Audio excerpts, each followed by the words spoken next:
नमस्कार, news point लेकर हाजिर हूं मैं राजीव। दोस्तों, 2025 अब समाप्त होने वाला है। 2025 का ये आखिरी न्यूज पॉइंट लेकर आप तक हम आ रहे हैं और 2026 का आगाज होने वाला है। कुछ घंटे में 2026 आपके सामने होगा। आपकी ढेर सारी जो आगे की जो इच्छाएं हैं वो इच्छाएं आपकी पूरी हो। आपकी ढेरों आपको शुभकामनाएं हम देते हैं। नए साल का आगाज और नया साल 2025 से भी बेहतर हो, इसकी हम कामना करते हैं। लेकिन इसके साथ साथ 2025 में बहुत सारी ऐसी घटनाएं घटी हैं जिस पर लगातार चर्चा हो रही है और शायद 2026 में भी उस पर हम चर्चा करते नजर आएंगे आपको। उसमें से एक जो चर्चा सबसे बड़ी चर्चा होती रही और साल के आखिरी दिन भी हम चर्चा करने के लिए आज आपके साथ मौजूद हैं, वो है SIR यानी स्पेशल इंटेंसिव रिवीजन।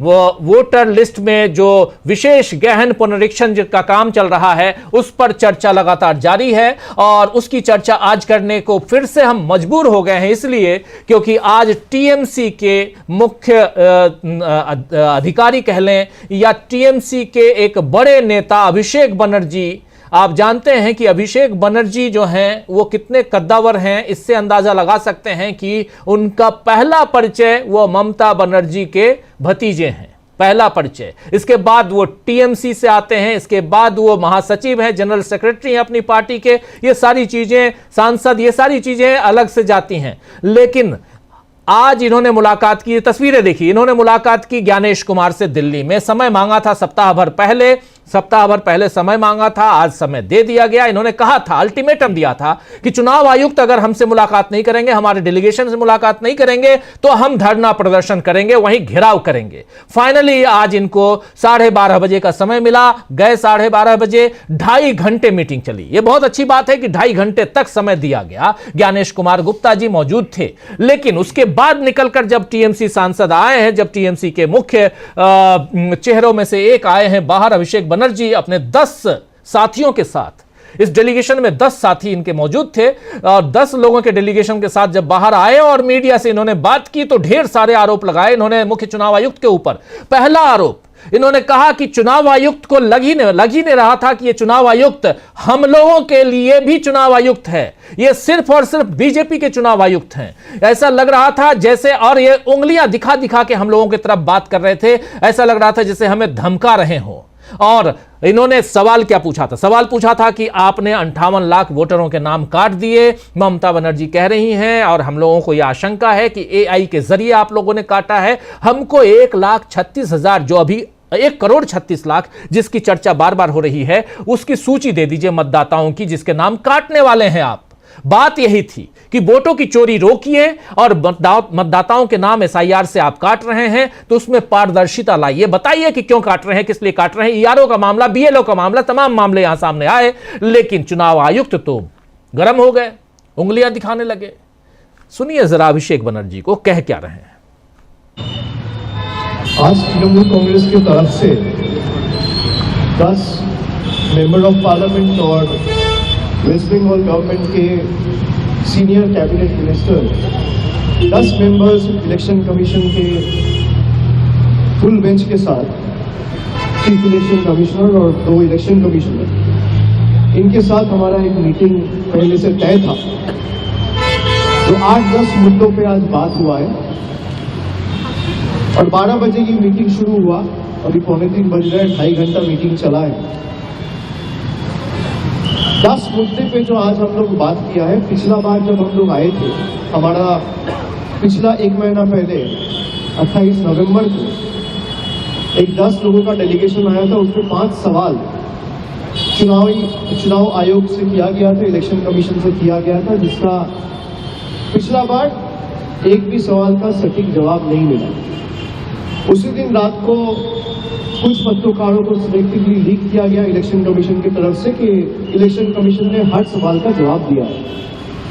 उसके तुरंत बाद मैंने एक ट्वीट किया कि तृणमूल कांग्रेस के पास डिजिटल एविडेंस है और एक भी सवाल का एक भी जवाब इलेक्शन कमीशन पिछला बार नहीं दिया है। इस बार भी हम लोग 10-11 पॉइंट्स लेके आए थे और 2-3 पॉइंट छोड़ के कहीं कोई क्लैरिटी नहीं मिला है। मैं उनको एसआईआर पे सवाल पूछता हूं तो वो चले जाते हैं सिटीजनशिप पे। मैं उनको डिलीशन पे सवाल पूछता हूं तो वो चले जाता है इलेक्शन का फॉर्म 7 फिल करो। किसी का भी कोई कॉन्क्रीट जवाब, एक एक इशू जो हम लोग उठाए हैं मैं आज सारे पत्रकारों के सामने बताना चाहता हूं।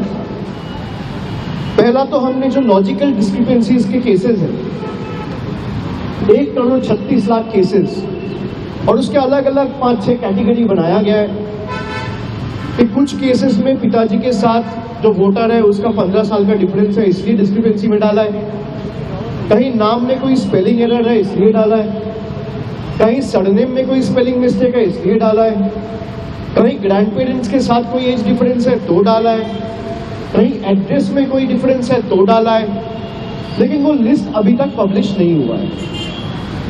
कल रात को जब मैं दिल्ली आया तब मुझे पता चला कि AERO का जो लॉगिन है, ERO का नहीं, AERO, उस लॉगिन में पार्ट बाय पार्ट कुछ लॉजिकल डिस्क्रिपेंसीज के केसेस अपलोड किए गए, लेकिन उसमें भी जो ऐप के थ्रू अपलोड किया गया उस ऐप में भी बहुत सारे फ्लॉज हैं जो आज मैंने मीटिंग में बताया। जैसे ही आप लॉजिकल डिस्क्रिपेंसीज के कोई केस में जाते हैं तो वहां पे 4 ड्रॉप डाउन आते हैं। एक आता है सेंड टू DEO, एक आता है जनरेट हियरिंग नोटिसेस, एक आता है फाउंड ओके, और चौथा आता है फाउंड इनएलिजिबल। अगर डॉक्यूमेंट सबमिट करने के बाद भी किसी का केस ओके है और फाउंड ओके में दबाया जा रहा है, क्लिक किया जा रहा है, तो भी हियरिंग नोटिसेस जनरेट हो रहे हैं, जिसका कोई जवाब उन्होंने नहीं दिया। उन्होंने माना कि ऐप में हो सकता है कोई टेक्निकल ग्लिचेस हो, लेकिन इसका कोई जवाब हमें नहीं मिला। तो सुन रहे थे आप, यहां पे तमाम सवालों का जवाब ढूंढने की कोशिश, मांगने की कोशिश कर रहे थे अभिषेक बनर्जी। सीधे सीधे ज्ञानेश कुमार के दफ्तर में ज्ञानेश कुमार सामने बैठे हुए थे, लेकिन एक का भी जवाब ज्ञानेश कुमार की तरफ से नहीं मिला। और इसीलिए ये आकर बाहर जब मीडिया से इन तमाम मसलों को का जिक्र कर रहे हैं, इन तमाम मुद्दों की बात कर रहे हैं, तो साफ समझ में आता है कि कितनी परेशानी में यहां TMC है, जो चाहती है कि किसी न किसी रूप से कम ये तो बताया जाए कि वोटरों के डिलीशन की बात। अब वही कह रहे हैं कि जब हम ये पूछते हैं कि आखिर आपने ये लिस्ट क्यों बताई, ये क्यों बनाया, ऐसा क्यों हुआ, वैसा क्यों हुआ, तो कोई भी जवाब नहीं है। ए पूछता हूं B बताते हैं, B पूछता हूं तो C बताते हैं। यानी ये घुमाने का काम चुनाव आयोग कर रहा है। सीधे शब्दों में कहा जाए तो यहां पर ऐसे ही आरोप लगाते हुए नजर आए अभिषेक बनर्जी। अभिषेक बनर्जी एक तरफ यहां पर सीधे सीधे चुनाव आयोग के ऊपर हमला बोल रहे थे। चुनाव आयोग में इनकी मुलाकात 2.5 घंटे की हुई। इस मुलाकात के बाद मीडिया से चर्चा करते हुए हमला बोल रहे थे चुनाव आयुक्त के ऊपर, और एक विश्वास की जो खाई है वो और बढ़ती हुई नजर आ रही है। इसलिए क्योंकि अभिषेक बनर्जी ने इसके अलावा जो कहा है, इस तो बहुत छोटा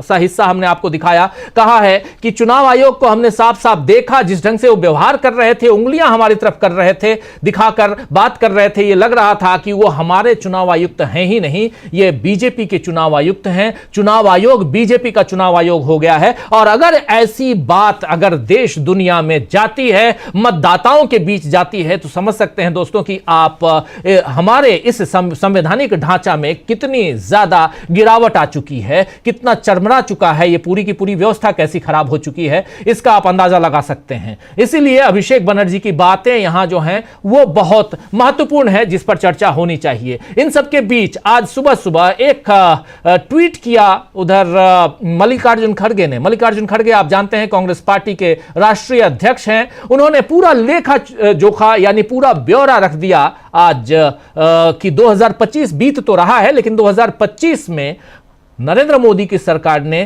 क्या दिया है, जरा ये देखिए।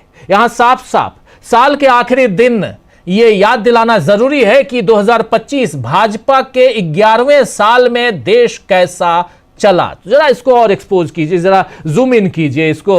और यहां साफ साफ कह रहे हैं मल्लिकार्जुन खड़गे कि मनरेगा खत्म कर करोड़ों गरीबों के काम का अधिकार छीना, बिना तैयारी कर, बिना बीएलओ ट्रेनिंग के एसआईआर से करोड़ों लोगों का वोटिंग का अधिकार छीना, भाजपा की वोट चोरी पकड़ी गई, आर्थिक असमानता की खाई और गहरी हुई, टॉप 1% लोगों के पास भारत की 40% दौलत, रुपया पाताल की ओर गिर रहा। आरबीआई ने $32 बिलियन यानी लगभग 2,80,000 करोड़ रुपए के यूएस डॉलर बेचे तो भी बात नहीं बनी, यानी रुपया गिर गया, इतने डॉलर $32 बिलियन बेचने के बाद भी हमारी बात नहीं बनी, रुपया मजबूत नहीं कर पाई सरकार, भाजपा की सरकार। और युवा बेरोजगारी दर अब भी चरम पर है, पेपर लीक माफिया का खेल जारी है। मोदी जी के मित्र नमस्ते ट्रंप ने, डोनाल्ड ट्रंप की बात कर रहे हैं, मोदी जी के मित्र नमस्ते ट्रंप ने हमारे देश पर पूरे विश्व में सबसे अधिक टैरिफ थोपा। यह बात यहां कह रहे हैं मल्लिकार्जुन खड़गे। मल्लिकार्जुन खड़गे का यह ट्वीट काफी मायने रखता है यहां पे, क्योंकि इसके जरिए वो हमला बोल रहे हैं। लेकिन इसके अलावा पहलगाम आतंकी हमले के बाद हमारी शक्तिशाली सेना ने मुंह तोड़ जवाब दिया, पर भाजपा मंत्रियों ने हमारी कर्नल पर की शर्मनाक टिप्पणियां। आप जानते हैं सोफिया कुरैशी आती थी प्रेस कॉन्फ्रेंस के लिए और रखती थी अपनी जो ऑपरेशन चल रहे थे उसके विचार, उनकी खबरें देती थी मीडिया के जरिए देश को, और उनके ऊपर अभद्र टिप्पणियां हुई थी। उसका जिक्र यहां कर रहे हैं पहलगाम आतंकी हमले के बाद जो कुछ हुआ उस पर। तो उसके आगे कहते हैं यहां मल्लिकार्जुन खड़गे कि राष्ट्रपति ट्रंप ने कम से कम 60 बार किया मध्यस्थता का दावा, अब तो चीन ने भी मध्यस्थता की बात की है और मोदी जी हैं मौन, लेकिन अभी तक मोदी मौन है। मणिपुर में मोदी और शाह की नाकाम पर्दा डालने के लिए राष्ट्रपति शासन लगाया गया। जो नाकामी थी उस पर पर्दा डालने के लिए राष्ट्रपति शासन लगा दिए। मणिपुर में महंगाई से कोई राहत नहीं, जीएसटी कम करना केवल आंकड़ेबाजी निकली, दलितों, आदिवासियों, पिछड़े वर्गों और अल्पसंख्यकों पर अत्याचार बढ़े, यहां तक सुप्रीम कोर्ट के सीजेआई तक को भी नहीं बख्शा गया। ये लिख रहे हैं। आप याद कीजिए कैसे जूता फेंका गया था और कितनी अभद्र टिप्पणियां होती रही हैं सीजेआई के ऊपर। देश की राजधानी दिल्ली समेत पूरा उत्तर भारत जहरीली हवा से जूझ रहा है। कोई रोड मैप नहीं, केवल बड़बोलापन। जहरीली हवा, आप जानते हैं कितना पोल्यूटेड एयर यहां पे है पूरे उत्तर भारत में और खासकर दिल्ली एनसीआर में। उसके बाद भी इस पर कोई बातचीत नहीं, कोई भी रोड मैप नहीं। अरावली की बात यहां कर रहे हैं मल्लिकार्जुन खड़गे, कह रहे हैं अरावली को खनन माफिया को सौंप देने की साजिश। निकोबार, हसदेव, मुंबई मैग्रोव पर हमला, इन सब पे हमला, इसको सौंपने की कोशिश। और इसके बाद कह रहे हैं कुंभ हो या दिल्ली स्टेशन पर भगदड़, कफ सिरप से मासूमों की गई जान, जिम्मेदारी किसी की नहीं।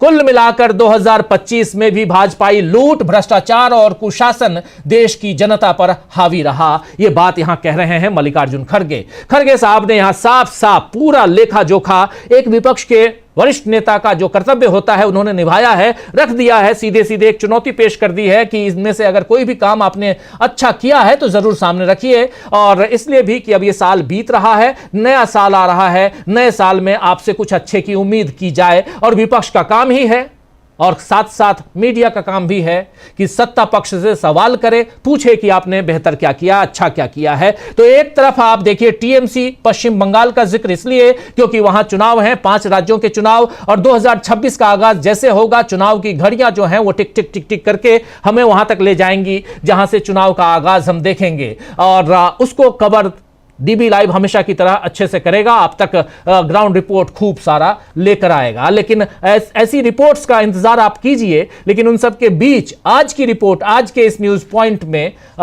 हम थोड़ा सा रिकैप करने की कोशिश करेंगे पूरे इस 2025 साल को, और साथ साथ जो एसआईआर एक बड़ा मुद्दा है जिस पर गहमा गहमी का आलम है, और इन सब के बीच जिन मुद्दों का जिक्र यहां पर किया है मल्लिकार्जुन खड़गे ने, उन मुद्दों पर भी बात जरूरी है। यानी मल्लिकार्जुन खड़गे और अभिषेक बनर्जी की बातों से इस चर्चा की अब शुरुआत करते हैं। हमारे साथ कुछ वरिष्ठ साथी जुड़े हुए हैं, उनसे पहले आपका परिचय करवाता हूं और आगे बढ़ते हैं। देखिए इस वक्त हमारे साथ 4 वरिष्ठ साथी जुड़े हुए हैं। इधर स्टूडियो में 2 साथी हैं हमारे, प्रशांत टंडन जी हैं और समीरात्मज मिश्र जी हैं। आप दोनों का स्वागत है। उधर इलाहाबाद से यानी प्रयागराज से जुड़े हुए हमारे साथी सुनील शुक्ला जी हमारे साथ हैं और उधर भोपाल से जुड़े हुए हमारे साथी डॉक्टर राकेश पाठक जी। आप दोनों का भी स्वागत इस्तकबाल, आप चारों का एक बार फिर से स्वागत इस्तकबाल। और स्वागत इस्तकबाल आप तमाम दोस्त साथी शुभचिंतक जो अब तक जुड़ चुके हैं उनका भी, जो जुड़ने वाले हैं उनका भी। नए साल का आगाज और उससे पहले पुराने साल में क्या कुछ हुआ इसका लेखा जोखा आप तक रखना जरूरी है। सबसे पहले डॉक्टर साहब आपके पास आना चाहता हूं।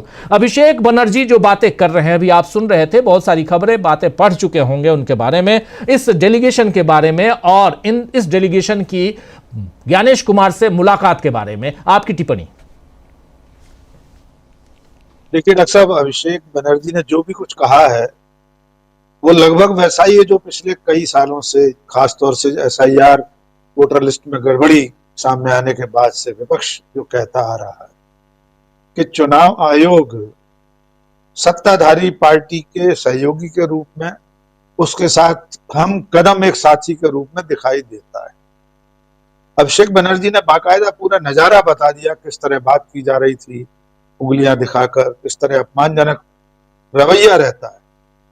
हमें नहीं भूलना चाहिए कि जिस दिन संसद भवन से 300 सांसद ज्ञापन देने जा रहे थे, तब भी चुनाव आयोग ने मिलने के लिए कोई मौका नहीं दिया और उससे पहले ही दिल्ली की पुलिस ने विपक्ष के तमाम नेताओं को हिरासत में ले लिया था। चुनाव आयोग ऐसा क्या है जिसके चलते सरकार की और भारतीय जनता पार्टी की इतनी ठकुर सुहाती करता रहता है? वो लोगों की समस्याओं पर बात करने को तैयार नहीं होता, लोगों के सवालों के जवाब देने को तैयार नहीं होता।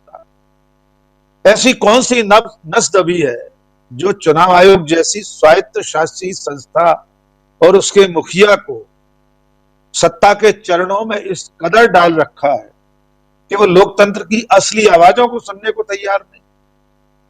एक मजेदार वीडियो अभी वायरल हो रहा है ट्विटर पर, मैंने देखा। भारतीय जनता पार्टी के कोई पूर्व विधायक हैं ढाका विधानसभा, संभवतः बिहार में कोई ढाका विधानसभा है, वे आंकड़ों के साथ, संख्या के साथ बता रहे हैं। हमारी टीम चाहेगी तो हम थोड़ी देर में वो वीडियो भी दिखा देंगे। वे बता रहे हैं कि चुनाव हार गए, वे भूतपूर्व विधायक बताया गया उनको बीजेपी, कि उनके विधानसभा क्षेत्र में इतनी इतनी संख्या में लोग विदेश में थे, उनका वोट डल गया।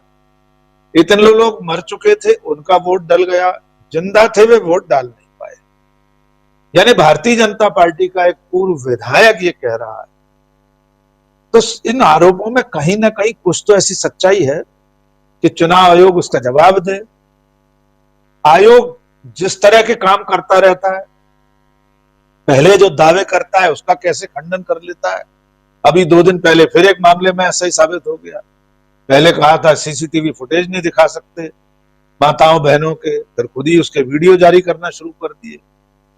और एक जो ताजा मामला है, मैं इस समय एकदम भूल रहा हूं क्या विषय है, 2 दिन पहले ही चुनाव आयोग की कथनी करनी का फर्क खुलकर सामने आ गया। यानी जी बिल्कुल एल्गोरिदम वाली बात थी। और इन्होंने कहा था, रिपोर्टर्स कलेक्टिव ने उसका बहुत ही विस्तार से स्टिंग ऑपरेशन के जरिए पूरी रिपोर्ट जारी की है। बिल्कुल। तो आयोग इतना इस दलदल में, इस कीचड़ में क्यों फंसा हुआ है, ये सचमुच में चिंताजनक बात है। अब देश के लोगों को समझना पड़ेगा, क्या हर राज्य का विधानसभा चुनाव या आने वाले समय के लोकसभा चुनाव इसी तरह होते रहेंगे? विपक्ष रोना रोता रहे, मीडिया सवाल पूछता रहे, जनता परेशान होती रहे, लेकिन आयोग किसी चीज का जवाब नहीं देगा। आखिर में इतना जोड़ देना चाहते हैं, मल्लिकार्जुन खड़गे ने देखा जाए तो पूरे साल का लेखा जोखा प्रस्तुत कर दिया है। डॉक्टर साहब, हम लोग अखबारों में आखिरी दिन 2 फुल पेज बनाया करते थे बीते साल की तमाम महत्वपूर्ण खबरों को लेकर, नजारों को लेकर, आपको याद होगा। ऐसा लगता है मल्लिकार्जुन खड़गे ने हमारा और आपका काम कर दिया। अब 2 पेज की जरूरत नहीं है। उन्होंने जो फहरिस्त सामने रख दी है कि 2025 में इस देश में जो कुछ हुआ वो ये बिंदु है, और जनता सोच ले सरकार ने इन तमाम मुद्दों पर क्या रवैया अपनाया। और साल का आखिरी दिन, जैसे बिस्मिल्लाह साल का बिगड़ा था मोदी सरकार का, चलते चलते आखिरी दिन भी चीन ने सीज फायर का दावा कर दिया है।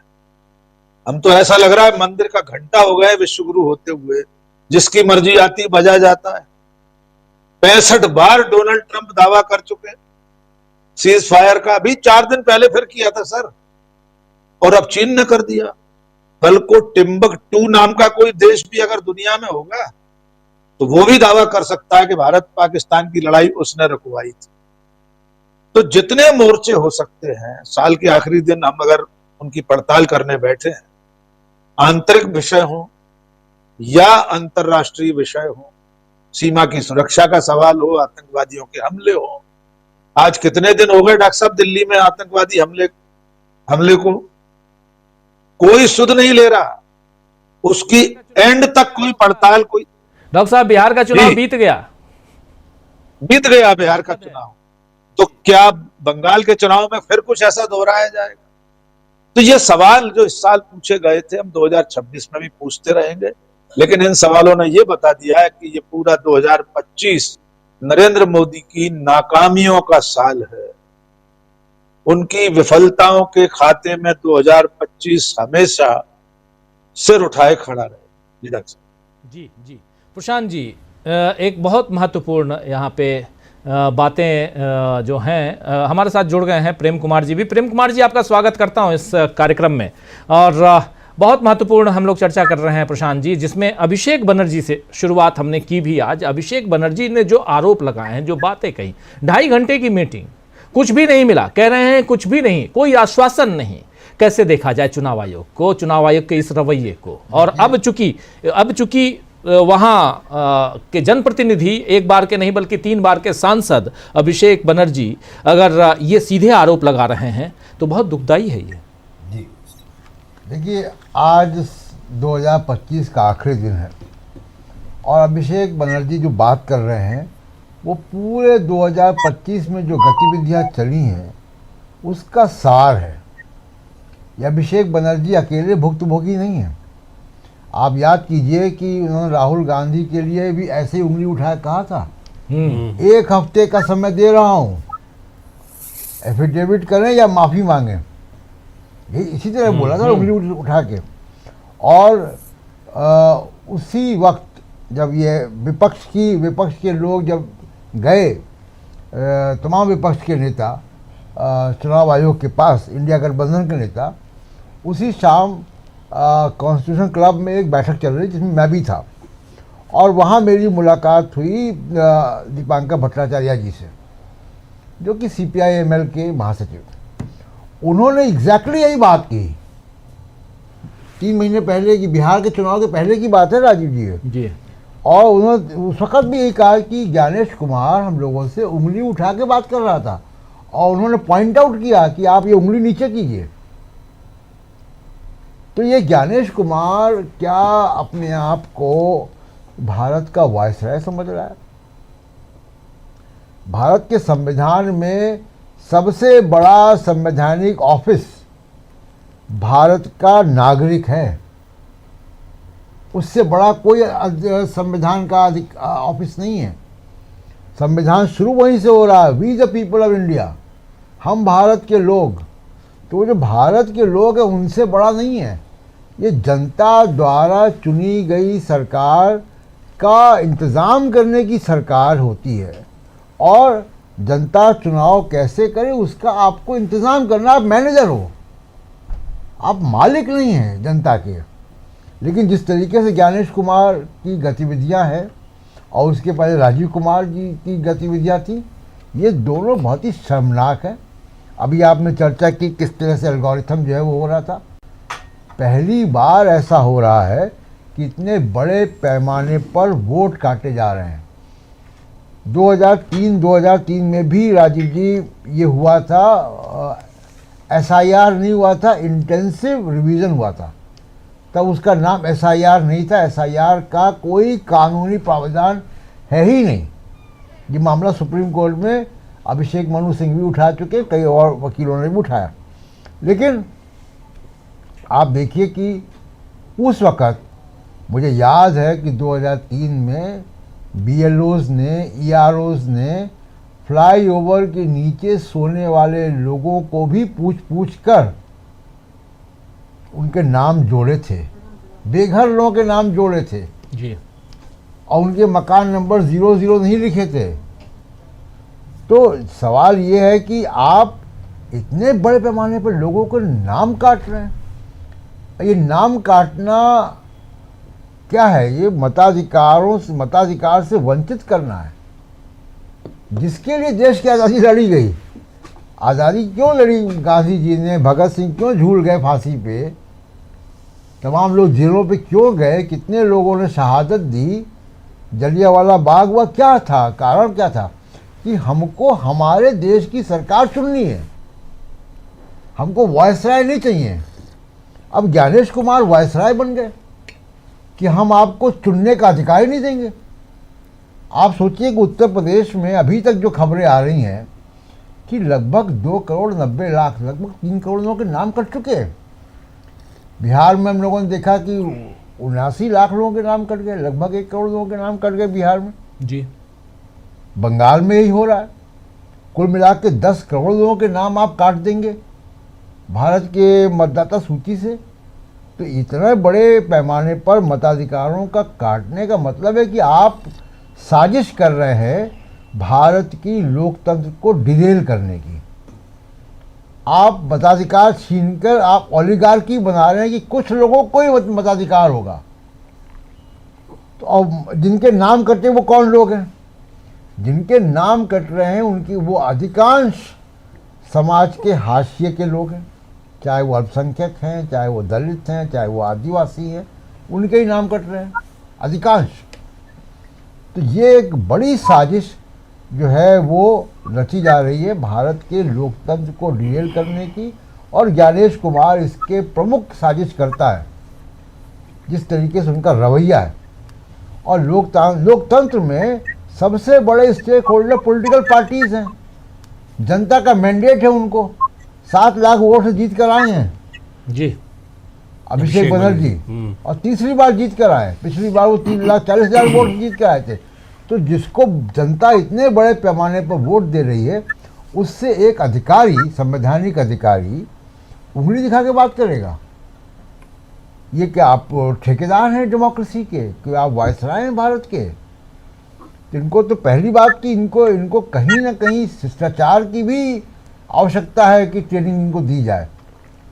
और अगर ये ऐसा बर्ताव राहुल गांधी के साथ कर रहे हैं, जो नेता प्रतिपक्ष है, जो खुद एक संवैधानिक पद पे है, अभिषेक बनर्जी संवैधानिक पद पे हैं, मेंबर ऑफ पार्लियामेंट है, तीसरी बार है, दीपांकर भट्टाचार्य CPI-ML के महासचिव हैं, एक बड़ी पॉलिटिकल पार्टी के महासचिव हैं। आप उनसे उंगली दिखा के बात करेंगे? किसने आपको अधिकार दिया? तो कोई तो ताकत है इनके पीछे जो इस तरीके की बात कर रहे हैं।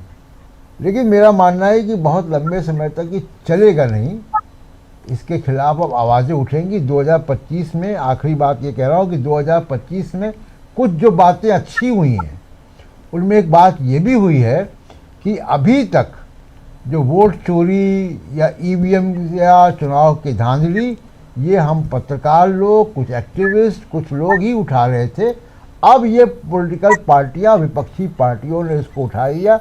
अब ये जन आंदोलन बन रहा है। इस पर राहुल गांधी, तेजस्वी यादव ऑलरेडी एक 14 दिन की यात्रा भी कर चुके हैं जी। तो अब ये जन आंदोलन की शक्ल ले रहा है। और सभी विपक्षी पार्टियां, चाहे वो अभिषेक बनर्जी हो, ममता बनर्जी हो, स्टालिन हो, उद्धव ठाकरे हो, हेमंत सोरेन हो या स्टालिन हो, सब इस चुनाव आयोग के भुक्तभोगी हैं और सब आवाज़ उठा रहे हैं। तो 2025 में ये भी एक अच्छी बात हुई कि चुनाव आयोग और चुनाव धांधली जो है एक बड़ा राजनीतिक मुद्दा बन चुका है। जी बिल्कुल बिल्कुल, आप सही कह रहे हैं। सुनील शुक्ला जी, आपके पास आना चाहता हूं। यहां पर इस घटनाक्रम में जो आज मीटिंग हुई है, 2.5 घंटे की मीटिंग, अभिषेक बनर्जी जब निकल के बाहर मीडिया से चर्चा कर रहे थे तो उन्होंने साफ साफ कहा है कि चुनाव आयुक्त मेरे ऊपर, जिसका जिक्र अभी कर रहे थे प्रशांत टंडन जी, मेरे ऊपर उंगली, हम लोगों के ऊपर उंगली उठाकर बात करने की कोशिश उन्होंने की। तो मैंने कहा, यानी अभिषेक बनर्जी ने साफ साफ कहा कि उंगली नीचे करके बात कीजिए। आप नॉमिनेटेड हैं, यानी आप मनोनीत हैं, और हम निर्वाचित हैं, इलेक्टेड हैं। आप नॉमिनेटेड हैं, हम इलेक्टेड हैं। हम आपके किसी के दास या गुलाम नहीं हैं। और अगर आप में हिम्मत है तो हमारी जो ये मीटिंग हुई है 2.5 घंटे की मीटिंग, उसका सीसीटीवी फुटेज आप वो कीजिए और मीडिया के सवालों का जवाब दीजिए।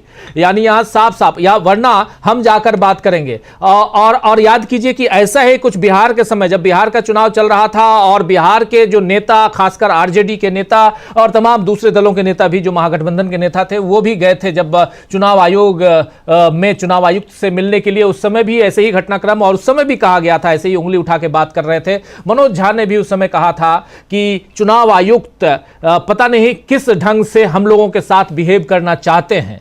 तो ये इनके बिहेवियर पर जो लोग, इलेक्टेड लोग हैं, जो जनप्रतिनिधि हैं, वो लगातार यहां उंगलियां उठा रहे हैं, मतलब सवाल कर रहे हैं। उंगली तो खैर क्या उठाएंगे, उंगली तो वही उठा रहे हैं बैठ के जो नॉमिनेटेड हैं, लेकिन यहां नॉमिनेटेड वर्सेस इलेक्टेड की जो बात है, यह बहुत इंपॉर्टेंट बात यहां अभिषेक बनर्जी ने की है। और इसी से चर्चा जरा आपके जरिए शुरू करना चाहता हूं, जिसमें यह साल अब बीत रहा है सुनील शुक्ला जी, लेकिन साल बीतते बीतते क्या देकर जा रहा है? क्या ये कि हम चुनाव आयोग पे भरोसा करना छोड़ दें, या ये कि चुनाव आयोग के जो पर्दे हैं, जो परत, जो प्याज के पत्तों की तरह, एक एक प्याज की जो परतें हैं, पत्ते नहीं परतें, जो खुलते हैं वैसे खुल रहा है अब, और बहुत सारी बातें जो अभी तक अपने को पता नहीं थी वो पता चल रही हैं कि आखिर अंदर खाने चल क्या रहा था अभी तक।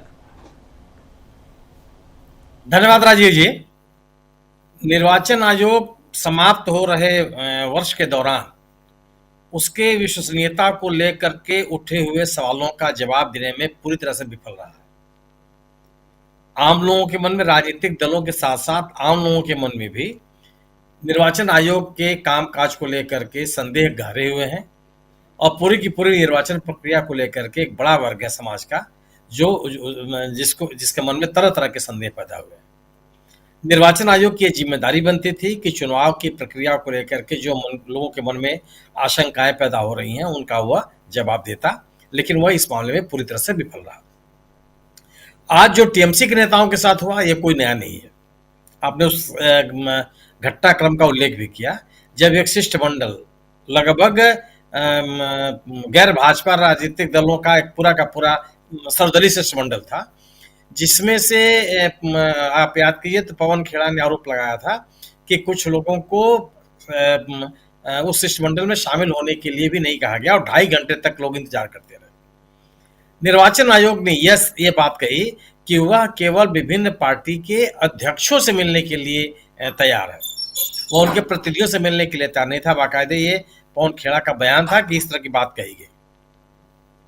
और जब कई बार विभिन्न दलों ने अपना समय मांगा तो निर्वाचन आयोग ने उनको समय देने से मना कर दिया। आप ये भी याद कर लीजिए कि सब संसद की कार्रवाई के दौरान लगभग पूरा विपक्ष संसद भवन से निकल करके निर्वाचन आयोग कार्यालय जा रहा था, तो निर्वाचन आयोग ने उनसे मिलने से मना कर दिया।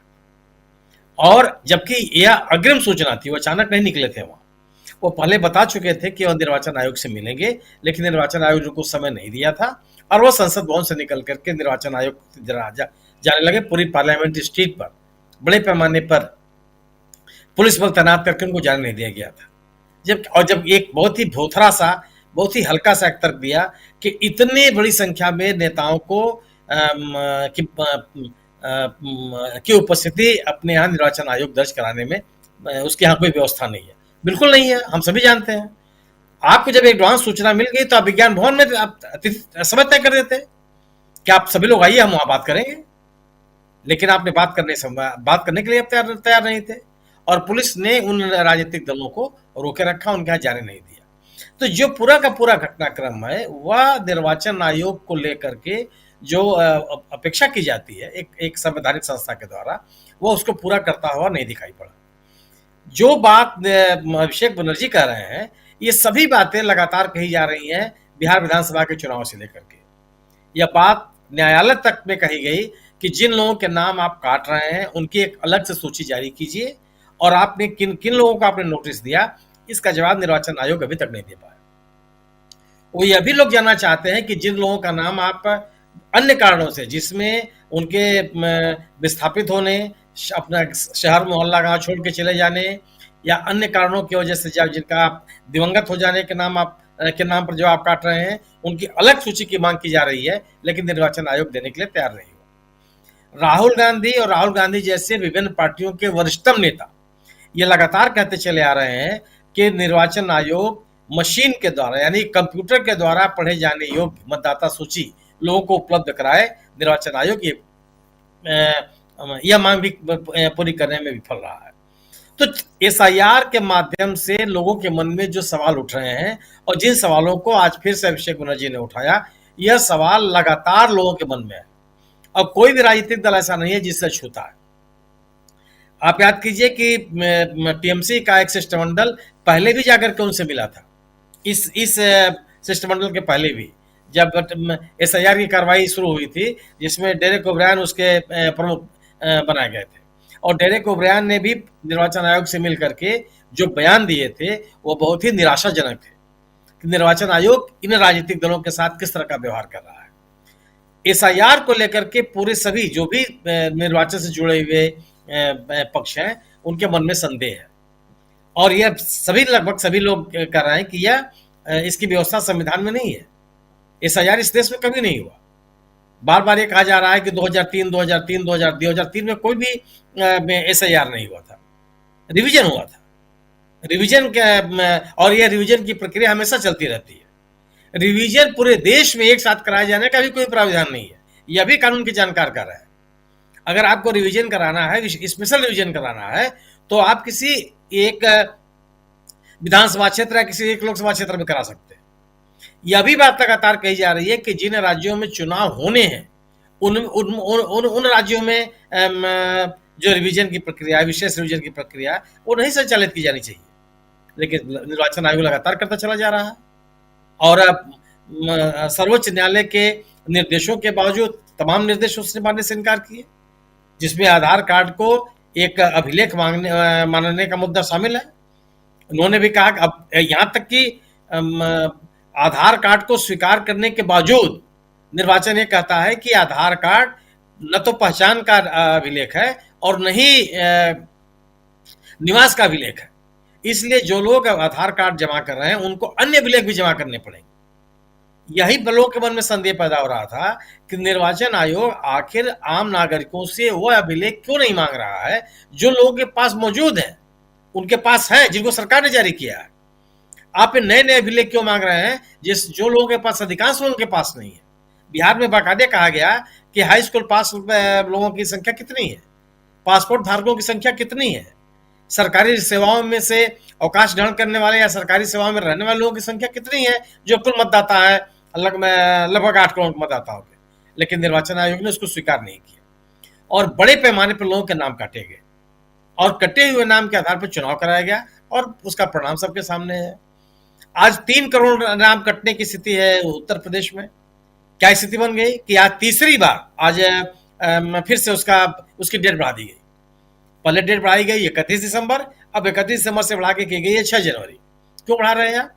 भारतीय जनता पार्टी शासित राज्य में अगर आप ये प्रक्रिया अपना रहे हैं तो ये बिहार में क्यों नहीं हो सकता था? और सबसे बड़े सवाल ये भी है जिसका उल्लेख भी अभिषेक बनर्जी कर रहे हैं कि इतने कम समय के अंदर आप एसआईआर कैसे कर सकते हैं? आप एक निश्चित अवधि के भीतर एसआईआर की प्रक्रिया पूरी कैसे कर सकते हैं? आप अप्रशिक्षित ब्यूरोज के माध्यम से ये प्रक्रिया पूरी कैसे कर सकते हैं? और जो बातें कही जा रही हैं, जो बातें सामने आई हैं कि एक केंद्रीकृत व्यवस्था के तहत लोगों के नाम काट दिए गए पश्चिम बंगाल के वोटर सूची से, और वह उसका नाम, उसकी जिम्मेदारी और डाल दी गई सहायक निर्वाचन अधिकारियों के ऊपर। राज्य के सहायक निर्वाचन अधिकारियों ने खुल करके कहा कि ये जो नोटिस देने का काम या उनका नाम डिलीट करने का काम पूरा किया गया है, उसमें वो शामिल नहीं है। तो पश्चिम बंगाल में जो एसआईआर की प्रक्रिया पूरी की जा रही है उसमें तो निर्वाचन आयोग और बेनकाब हो गया। वो सभी तथ्य सामने आ गए क्योंकि गैर भाजपा शासित राज्य है वो, वहां सरकार भारतीय जनता पार्टी की विपक्षी पार्टी की है। उसने सभी तथ्य सामने रख दिए कि किस तरह से प्रक्रिया पूरी कराई जा रही है। और राजनीतिक दलों से निर्वाचन आयोग इस तरह की बात कैसे कर सकता है? ये राजनीतिक दल भी आम जनता के प्रतिनिधि है। आम जनता के मन में उठ रहे सवालों को वो निर्वाचन आयोग के सामने प्रस्तुत कर रहे हैं। निर्वाचन आयोग कैसे उनको मानने से मना कर सकता है? क्यों नहीं सुनेगा वो? आप धमकी भरे शब्द तौर तरीके से कैसे बात कर सकते हैं जो उन्होंने राहुल गांधी के बारे में की तरह से बात की। हालांकि बाद में उन्होंने अपना रवैया बदल दिया, क्योंकि राहुल गांधी ने भी उनको छोड़ा नहीं और कर्नाटक का, महाराष्ट्र का, हरियाणा का सभी मसले ला करके सामने रख दिया कि निर्वाचन आयोग के जो कामकाज है वो किस तरह से आपत्तिजनक है, किस तरह से उसको लेकर के लोगों के मन में सवाल है, और जो दावे कर रहा है निर्वाचन आयोग वह दावे कितने निरर्थक है। अगर आप दावे कर रहे हैं कि डिलीशन किए गए हैं जो एक ही लोगों के नाम कई जगहों पर है, ये भी खोखला साबित किया राहुल गांधी ने। आप एक ही व्यक्ति का नाम, एक ही और भी विदेशी महिला का नाम आप 50 जगह, 60 जगह, 70 जगह, 200 जगह पर कैसे हो सकता है? कौन सी प्रक्रिया अपनाए हुए हैं? तो जो एसआईआर की प्रक्रिया या निर्वाचन आयोग के द्वारा चुनाव संचालित करने के जो तरीके अपनाए जा रहे हैं उसको लेकर के जो राजनीतिक दलों के मन में सवाल है, उन सवालों का जवाब निर्वाचन आयोग नहीं दे पाया है। और निर्वाचन आयोग को लेकर के राजनीतिक दलों, इस देश के आम नागरिकों, सिविल सोसाइटी के लोगों के मन में जो विश्वास पैदा हो रहा है यह खाई और चौड़ी हुई है और यह दुर्भाग्यपूर्ण स्थिति है। निर्वाचन आयोग की जिम्मेदारी बनती है कि वह इन जो सवाल राजनीतिक दल उठा रहे हैं उनका जवाब वो दे। अगर वो उनका जवाब नहीं देता और वो तरह तरह के आरोप लगाता है, जिस शैली का उल्लेख कर रहे हैं अभिषेक बनर्जी कि आप राजनीतिक दलों के साथ अमर्यादित आचरण करेंगे, तो ये तो कतई उचित नहीं है। सवाल है कि ठीक है, निर्वाचन आयोग एक संवैधानिक संस्था है, राजनीतिक दल भी तो एक संवैधानिक संस्था है, राजनीतिक दल के नेता भी तो जनता के प्रतिनिधि हैं। संवैधानिक संस्थाओं से उम्मीद थोड़ी की जाती है कि आप राजनीतिक दलों के साथ इस तरह का व्यवहार करेंगे। कैसे कर सकते हैं आप अगर राजनीतिक दलों के सवालों का जवाब नहीं देंगे तो क्यों नहीं देंगे? आपकी जिम्मेदारी बनती है। निर्वाचन में पारदर्शिता की बात संवैधानिक तौर पर क्यों कही गई कि निर्वाचन को लेकर के लोगों के मन में कोई सवाल पैदा ना हो? आप ऑब्जर्वर भेजते हैं, क्यों आप फिर ऑब्जर्वर भेजने की क्या आवश्यकता है आपको? बड़ी लाखों करोड़ रुपया खर्च होते हैं, आप फिर एक आदमी से सब काम करा लीजिए। अगर आप पारदर्शिता के लिए बड़े पैमाने पर ऑब्जर्वर भेजते हैं, अकाउंट्स के लिए आप अलग से ऑब्जर्वर भेजते हैं, सुरक्षा के लिए अलग से ऑब्जर्वर क्यों भेजते हैं? इसीलिए तो कि चुनाव को लेकर के आम नागरिकों के मन में किसी तरह का संदेह न हो। तो जो सवाल राजनीतिक दल उठा रहे हैं उन सवालों का जवाब न देकर के निर्वाचन आयोग अपने को बेनकाब कर रहा है। निर्वाचन आयोग के मन में जो लोगों के मन में संदेह है, उन संदेहों को निर्वाचन आयोग को तत्काल दूर करना चाहिए। अभिषेक बनर्जी ने जो बातें कही हैं वह निश्चित रूप से यह एक तरह की चेतावनी है निर्वाचन आयोग के लिए कि वो इसको गंभीरता से ले, अन्यथा राजनीतिक दलों के द्वारा ये बात जो कही जाएगी निश्चित रूप से निर्वाचन आयोग के कामकाज को लेकर के आम लोगों के मन में जो संदेह है और वो बढ़ता चला जाएगा, जो किसी भी लोकतांत्रिक प्रक्रिया के लिए ठीक नहीं है। जी बिल्कुल सही आप कह रहे हैं, ये ठीक नहीं है जो कुछ हो रहा है। चुनाव आयोग को भरोसा कायम रखना होगा और जनता, और खासकर अभिषेक बनर्जी कह रहे थे कि पहले जो जनता है वो उसको वोटर बनाया जाता था और वो फिर अपने प्रतिनिधि को चुनते थे, लेकिन अब स्थिति ये हो गई है कि जनता को खुद वोटर बनना पड़ रहा है। पहले उनके पास चुनाव आयोग आता था, अब ये चुनाव आयोग के पास जा रहे हैं। कैसे यहाँ पर बिल्कुल उल्टी गंगा बहाई जा रही है। ईवीएम से इनका ये भी कहना था अभिषेक बनर्जी का कि ईवीएम मेन जो चोरी है वोटों की वो महत्वपूर्ण है, यहाँ सीधे सीधे वोटर लिस्ट की चोरी हो रही है। ईवीएम की चोरी तो बहुत छोटी चीज है, वोटर लिस्ट की चोरी हो रही है। इसके अलावा उंगली उठाना और ये तमाम बातें हुई ही। प्रेम कुमार जी, जल्दी से आपके पास आना चाहता हूं, फिर इधर स्टूडियो में हमारे साथी समीर जी भी हैं, इनके पास भी आता हूं। प्रेम कुमार जी, कैसे आप देखते हैं अभिषेक बनर्जी के और साल का आखिरी दिन आज और सीधे सीधे चुनाव आयोग से आमने सामने, ये कहें तो इनकी दो टूक उधर, लेकिन यानी टीएमसी की दो टूक, क्या चुनाव आयोग पर ये बातें कुछ छाप छोड़ के आएंगी? चुनाव आयोग कुछ यहाँ अपने आप को सुधारता हुआ नजर आता है आने वाले साल में? जी शुक्रिया राजीव जी। चुनाव आयोग को कई बार प्रतिनिधिमंडल राजनीतिक दलों का उनसे मिला और चुनाव आयोग ने राजनीतिक दलों को एक बार तो बाहर ही बिठाया कि हम मिलेंगे ही नहीं, चुन के मिलेंगे, कुछ लोगों से मिलेंगे। हरियाणा का आपको याद होगा जी। तो चुनाव आयोग राजनीतिक दलों से मिलना भी नहीं चाहता और मिलने के बाद नेताओं को जो उचित सम्मान है वो भी नहीं देना चाहता। तो अभिषेक बनर्जी, चूंकि अभी पश्चिम बंगाल में चुनाव हो रहा है, तो अभिषेक बनर्जी उन बातों को झेल रही हैं जो अब तक दूसरे लोग झेलते रहे हैं। लेकिन अभिषेक बनर्जी जो बात बोल रहे हैं कि अब जो प्रक्रिया बदल गई है, अब वोटर सरकार नहीं चुन रही है, बल्कि चुनाव आयोग वोटर को चुन रहा है कि कौन सरकार चुनेगा। ये जो हालात बने हैं, तो ये बात अभिषेक बनर्जी आज बोल रहे हैं, लेकिन नई बात नहीं बोल रहे हैं। ये इस साल के मध्य में कांग्रेस ने इस बात को, राहुल गांधी ने इस बात को, मल्लिकार्जुन खड़गे ने, अभिषेक मनु सिंघवी ने इस बात को बहुत मजबूती से कहा है।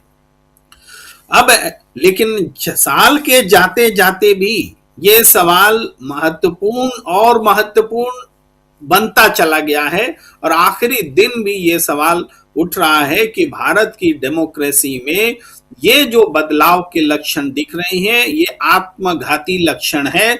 संसदीय चुनाव के हिसाब, प्रजातंत्र के हिसाब से ये बहुत ही खतरनाक बात है। अब आज मल्लिकार्जुन खड़गे जी ने एक ये जारी किया है, उन्होंने बताया है, अपनी प्रतिक्रिया दी है, और हमें लगता है कि पूरे साल का समअप उन्होंने रख दिया है कि बीजेपी का जो 2025 साल है, 11वां साल, वो देश के लिए क्या रहा। भाई इस साल इसलिए याद किया जाएगा कि मनरेगा को खत्म कर दिया गया और करोड़ों लोगों के काम का अधिकार, राइट टू वर्क, को छीन लिया गया। इस एसआईआर के लिए भी इसको जाना जाएगा कि बिना बीएलओ की ट्रेनिंग के लिए और एसआईआर कराई गई। बिहार में एसआईआर के बाद भी 14.5 लाख डुप्लीकेट वोटर्स रहे। वोटिंग का अधिकार करोड़ों लोगों से छीना जा रहा है, लाखों लोगों से छीना गया है। और इसके अलावा बीजेपी ने जो वोट चोरी की, जिसको राहुल गांधी ने पकड़ा, बताया, तथ्यों के साथ बताया, ये भी इस साल की उल्लेखनीय घटना है। और आर्थिक मोर्चे पर टॉप 1% के पास 40% दौलत होना, आर्थिक असमानता बढ़ना, अमीर और अमीर हुए, गरीब और गरीब हुए, अमीरों के टैक्सेस घटे, अमीरों से वसूली जाने वाली टैक्स की राशि घटी, और गरीबों से या आम जनता से वसूली जाने वाली टैक्स राशि बढ़ी। ये भी इस साल की उपलब्धि है मोदी सरकार की। और रुपया जिस तरह से पाताल में गया, इसके बावजूद कि मल्लिकार्जुन खड़गे जी ने आंकड़ा दिया कि 32 बिलियन डॉलर आरबीआई ने खरीदे, डॉलर को खरीदा या बेचा समझिए रुपया को संभालने के लिए, फिर भी रुपया बचा नहीं, नीचे ही गिरता चला गया। वही अनएम्प्लॉयमेंट या पेपर लीक जैसे मामले इस साल महत्वपूर्ण बने रहे, सुर्खियों में बने रहे। और जो आप देख रहे हैं कि सीज फायर हुआ, उसमें मोदी जी ने किस तरीके से बचाव नहीं कर सके देश का। डोनाल्ड ट्रंप बार बार भारत पर कहते रहे हमने सीज फायर कराया, रेसिप्रोकल टैरिफ थोपा गया, ये भी पहली बार हुआ। ये भी हमने देखा कि अमेरिका के में जो एनआरआई भारत के लोग रह रहे थे, उनको जंजीरों में बांध करके हिंदुस्तान में लाया गया। ये सारी उपलब्धियां हैं, मैं बस रिकॉल कर रहा हूं, और मल्लिकार्जुन खड़गे जी ने भी रिकॉल किया, मैं उसमें कुछ जोड़ता भी चला जा रहा हूं। देखिए, पहलगाम आतंकी हमला हुआ, और पहलगाम आतंकी हमला इस तथ्य के बाद हुआ कि हम घर में घुस के मारते हैं। घर में घुस के पहले भी कई बार मारे, लेकिन आतंकी बार बार आके हमारे घर में घुसकर आतंक कर जाते हैं। हम सीज फायर करते हैं तो अमेरिका या चाइना के दबाव में मीडिएशन हो जाता है। अब हमारी सरकार कहती है नहीं, पाकिस्तान के कहने से हुआ। पाकिस्तान की बात मानने वाली हमारी सरकार है। पाकिस्तान के कहने से पहलगाम भी होगा और पाकिस्तान के कहने से सीज फायर भी होगा। मोदी सरकार का तो कुछ करना ही नहीं है। आतंकी हमला भी तुम ही करो, सीज फायर भी तुम ही कराओ। तो ये भी खुल करके आया। जो भारत का पक्ष है वो भी शर्मनाक है कि पाकिस्तान बोल रहा है इसलिए हमने सीज फायर कर दिया। ये भी सामने आया। मणिपुर को लेकर के आखिरकार विपक्ष जरूर बातचीत करने में, संसद में आवाज उठाने में कामयाब रहा था, लेकिन मणिपुर में जिस तरीके से राष्ट्रपति शासन लगा, बहुत सब पूरी मुख्यमंत्री पर पूरे इल्जामात के बावजूद उनको बनाए रखा गया, लेकिन उसका कोई समाधान नहीं निकला। अब तो पूर्वोत्तर में आंच आ गई है कि पूर्वोत्तर के प्रति दुर्व्यवहार का मसला बड़ा हो गया है। तो जो ये केरोसिन जो है पूरे देश में पूरा फैला हुआ है, इसके सबूत मिल रहे हैं। महंगाई घट नहीं रही, जीएसटी ने कमर तोड़ रखी है, जीएसटी से लाखों करोड़ वसूले जा रहे हैं और सरकार कहती है कि ये हमारी उपलब्धि है। अगर जनता को चूसना ही उसकी कमर तोड़ना ही उपलब्धि है तो ये साल इस बात के लिए भी याद किया जाएगा। एससी एसटी और अल्पसंख्यक पर अत्याचार के लिए भी ये साल याद किया जाएगा। सुप्रीम कोर्ट के चीफ जस्टिस ऑफ इंडिया पर जूता चलने के लिए भी इस साल को याद किया जाएगा और पोल्यूशन के लिए भी इस साल को याद किया जाएगा। और अरावली पर जिस तरीके से परिभाषा 8 दिन में सुप्रीम कोर्ट ने बदला, उसके लिए भी याद किया जाएगा।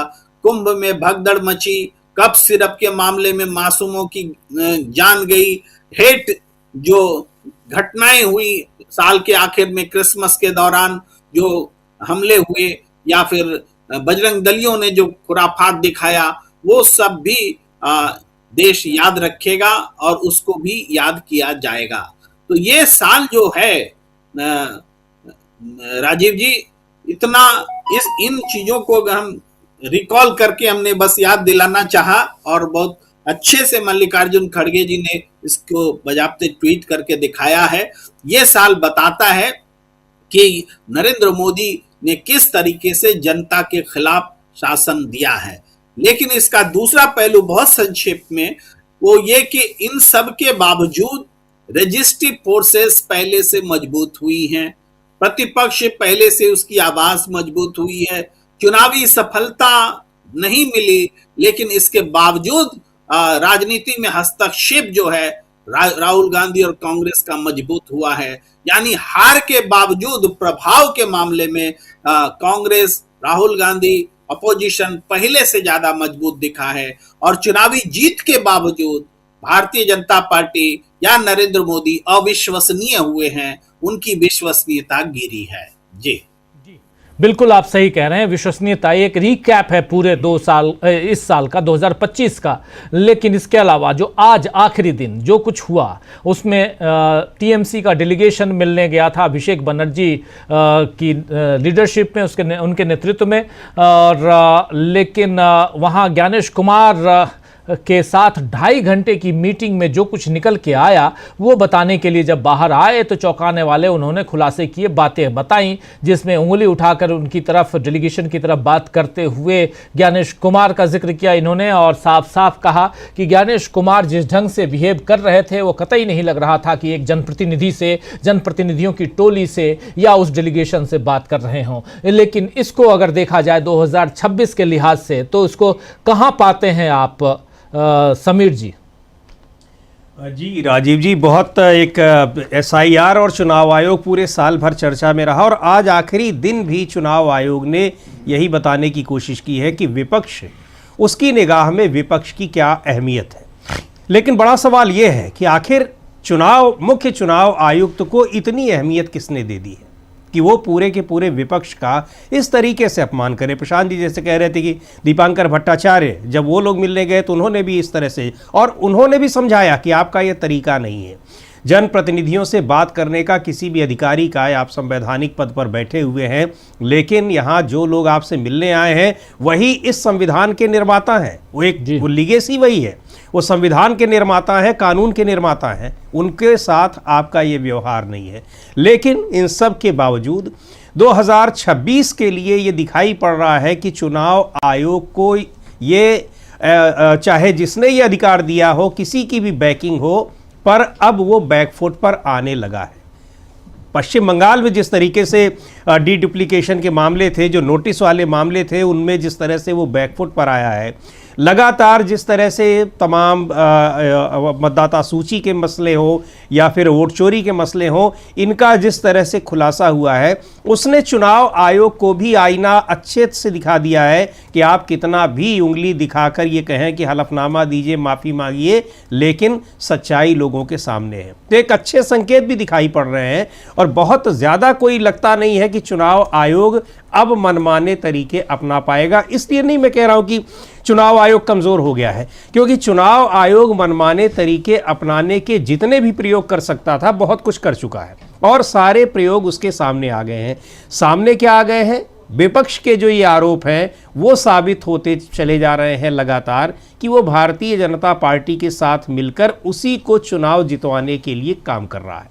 तो ये चीज़ें सामने आई हैं और इसका असर दिखाई पड़ रहा है। अब देखते हैं, हालांकि बिहार में तो एसआईआर के ज़रिए जो कुछ करना चाहता था चुनाव आयोग उसने कर लिया है, लेकिन अभी मामला सुप्रीम कोर्ट में है। सुप्रीम कोर्ट में बहस आखिरी दौर की अभी बाकी है और ये सारी चीज़ें भी उसमें आएंगी। अब एक ये चीज़ भी जुड़ गई है राजीव जी कि किस तरीके से राजनीतिक दलों के साथ बर्ताव है चुनाव आयोग का।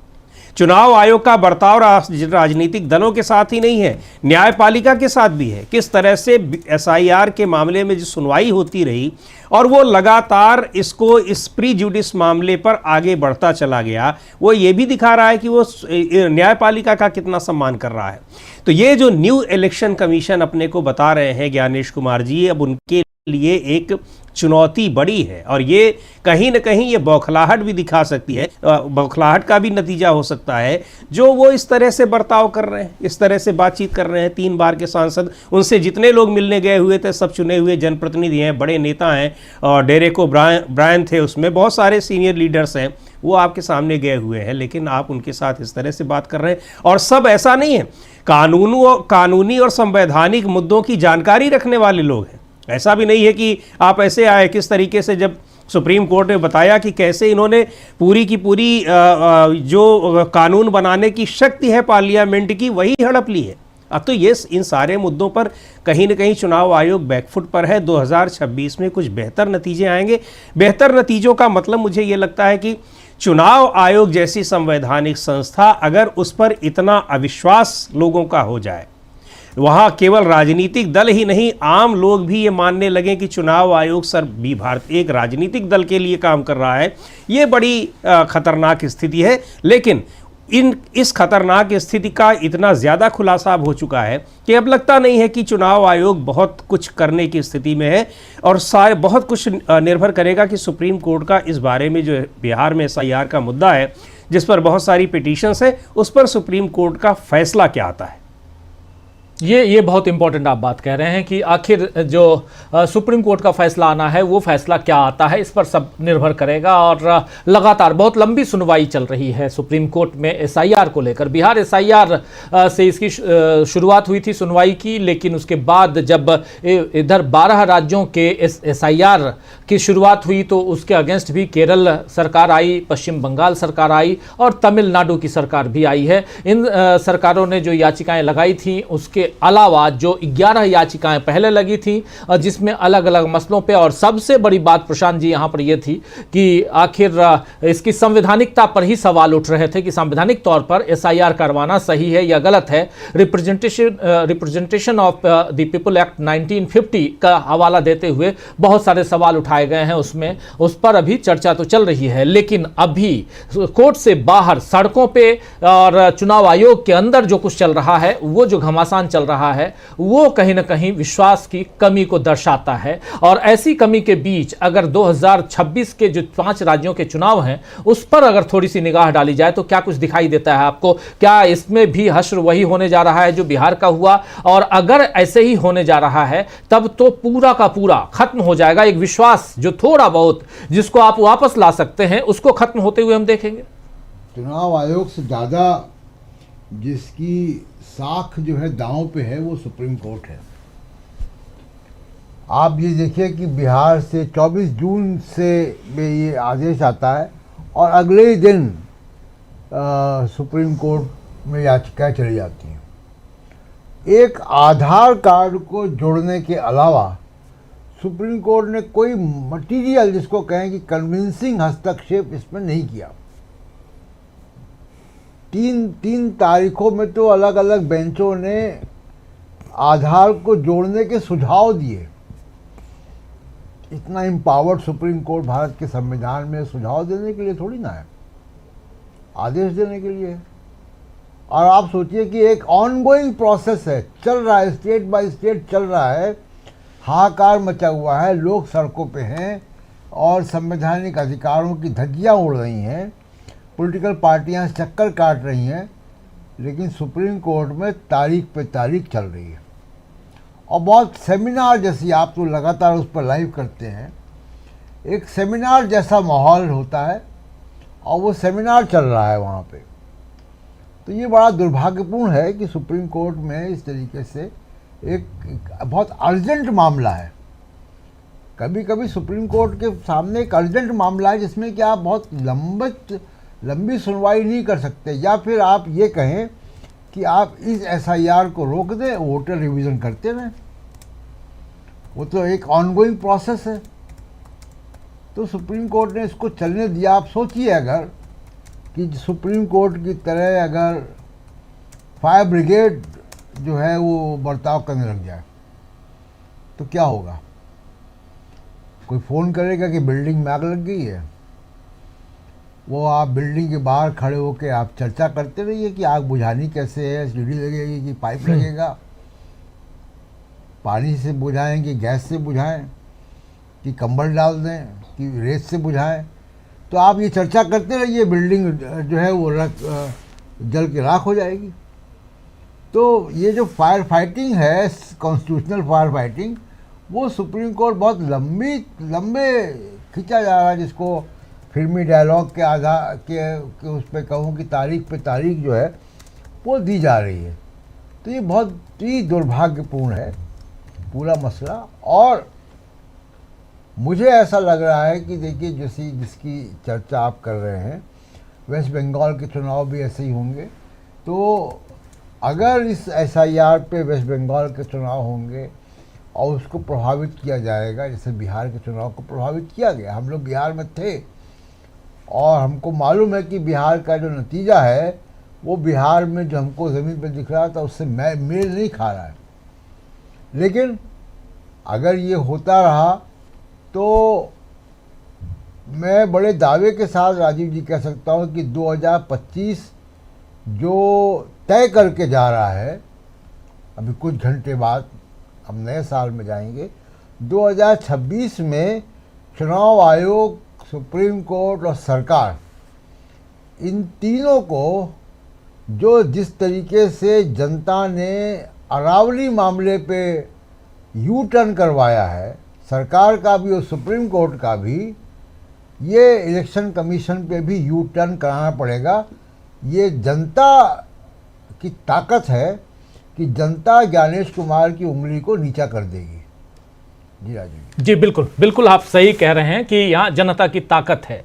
और लेकिन इस ताकत, एक तरफ अरावली का मामला हो या ऐसे जेनजी का मामला आ रहा था बीच में, इस पर भी, और राहुल गांधी ने जब जेनजी का जिक्र किया अपने एक ट्वीट में, उसके बाद से थोड़ी सी हलचल सत्ता पक्ष में भी मची और लगातार जेनजी का जिक्र, अभी तो मन की बात तक में प्रधानमंत्री जेनजी का जिक्र कर रहे थे। चलिए, लेकिन सुनील शुक्ला जी, जब हम रिकैप करते हैं तो क्या लगता है आपको इस पूरे जो 2025 जो बीत रहा है, इस 2025 का अगर कोई एक इंसिडेंट, एक इवेंट जो अगर लोकतंत्र के हिसाब से देखा जाए, पूछा जाए कि इस लोकतंत्र को खोखला करने में ज़्यादा कारगर साबित रहा, तो वो कौन सा इवेंट है, इंसिडेंट?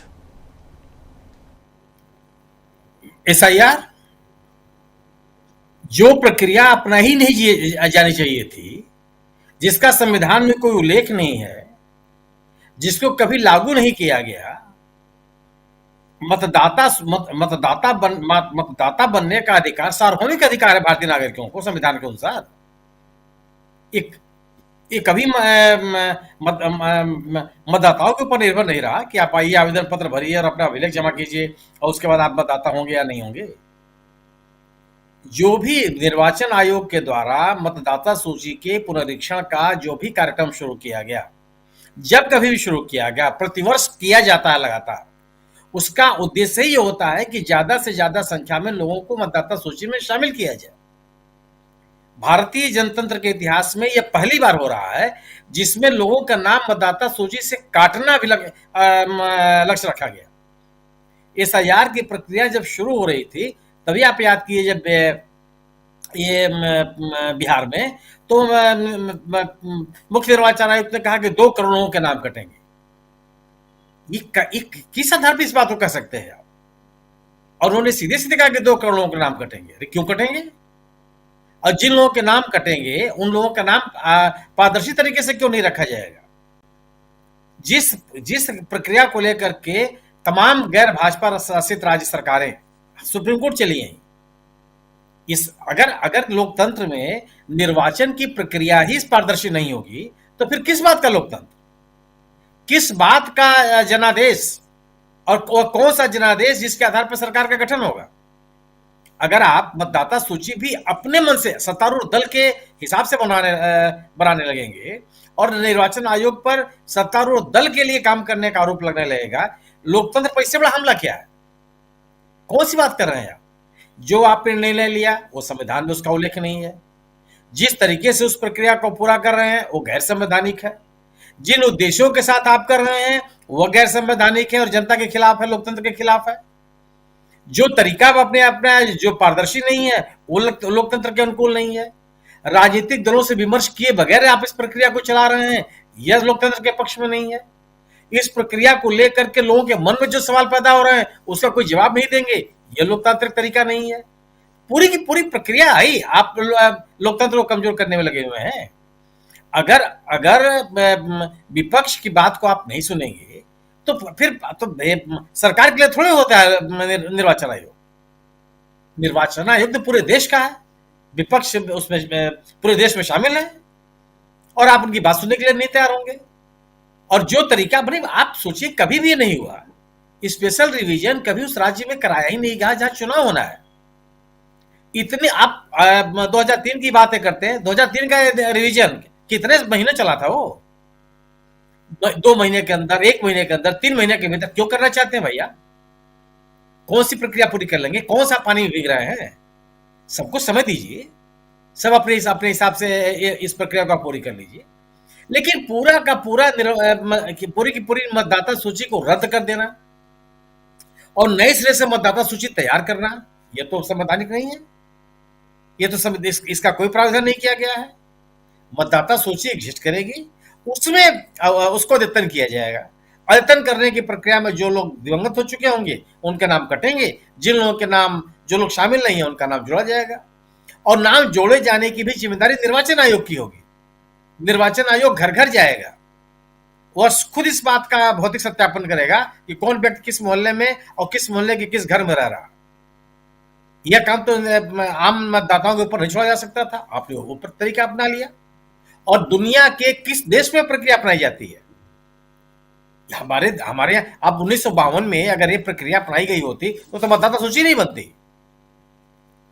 अब चुनाव ही नहीं होता, लोगों के पास तो कुछ भी नहीं था। ये साबित करना मुश्किल हो जाता कि आप भारत के नागरिक हैं या नहीं है। आज जो काम निर्वाचन आयोग का नहीं है, निर्वाचन आयोग का यह काम ये नहीं है कि कौन व्यक्ति नागरिक है या नहीं है, इसके लिए अलग व्यवस्था है। जो व्यक्ति भारत में रह रहा है उसको मतदाता बनने का अधिकार है। वह गैर और नागरिक नहीं है, इसकी कोई शिकायत करे, इसकी जांच सरकार करे और उसका ट्रिब्यूनल है उस पर तय करे कि नागरिक है कि नहीं है, उनका नाम आप मतदाता सूची से अलग कर दिया जाए। लेकिन आप निर्वाचन आयोग खुद अपने स्तर पर तय करने लगे। आप अभी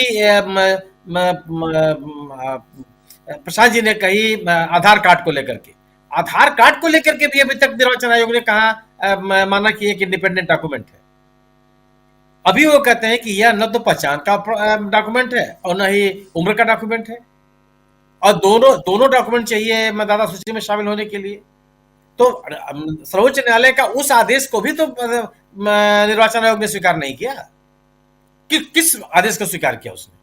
और बार बार मुख्य निर्वाचन आयुक्त कहते हैं कि अगर आप आधार कार्ड देते हैं तो आपको इसके अलावा भी अभिलेख जमा करने होंगे। अकेले आधार कार्ड के आधार पर आप मतदाता सूची में अपना नाम सुनिश्चित नहीं करा सकते। ये क्या तरीका है ये? तो जो प्रक्रिया कभी देश में अपनाई नहीं गई वह लोकतंत्र के अनुकूल कैसे हो सकती है? और जिस निर्णय को लेकर के इतने ज्यादा मुकदमेबाजी हुई हो, इतने ज्यादा संवैधानिक सवाल पैदा कर दिए गए हों और उन सवालों का जवाब अभी तक नहीं मिला सर्वोच्च न्यायालय के माध्यम से, तो लोकतंत्र को कमजोर करना है तो कमजोर करना नहीं है तो क्या है?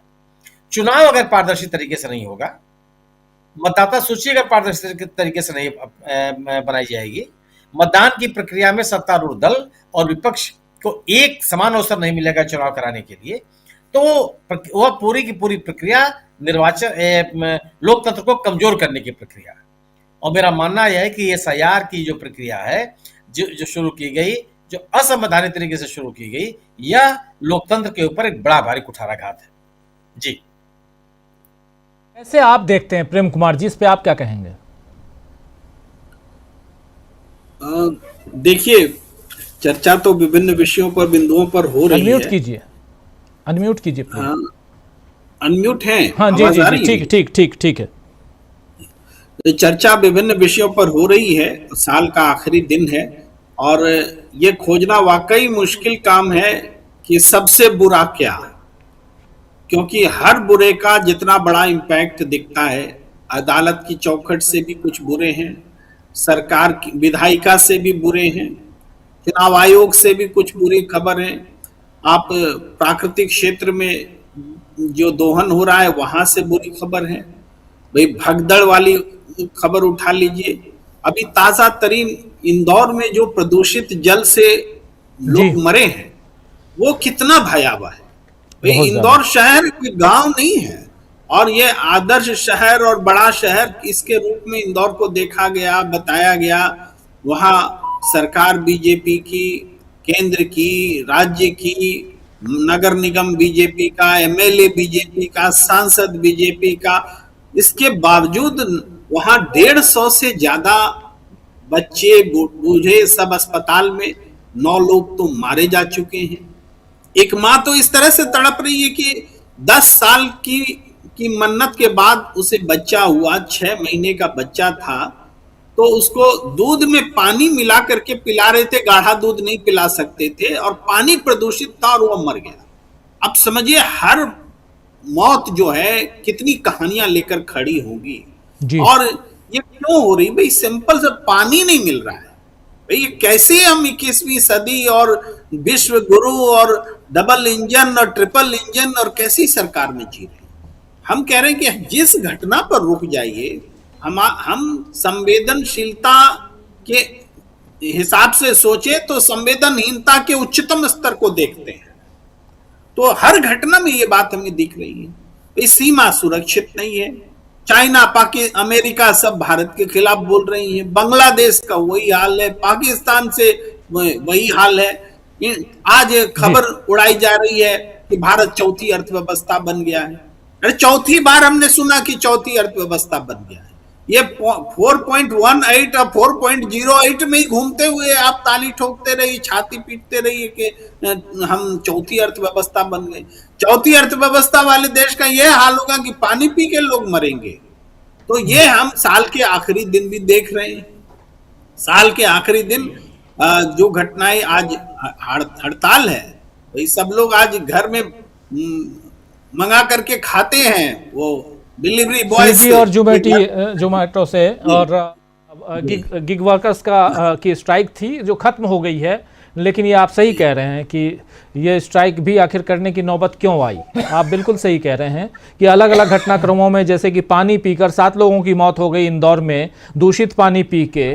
आखिर ये देश चौथी अर्थव्यवस्था की आप बात कर रहे हैं, तो चौथी अर्थव्यवस्था अगर है तो फिर ऐसे घटनाक्रमों को अंजाम क्यों दिया जा रहा है? और अगर चौथी अर्थव्यवस्था है तो फिर यहाँ पर, और जबकि हमारा संविधान कहता है सर्वधर्म समभाव की बात है यहाँ पे, तब आप एक धर्म के लोग दूसरे धर्म के ऊपर जिस ढंग से वहाँ, और ख़ासकर हमने अभी देख लिया 25 तारीख को क्रिसमस के दिन जो कुछ हुआ, और आए दिन और भी हम देखते रहते हैं, क्या क्रिश्चियन, क्या मुस्लिम, क्या और दूसरे धर्म के लोग, इन लोगों के साथ अगर ऐसे भेदभाव होंगे तो आखिर देश चौथी हो कि पहली अर्थव्यवस्था हो?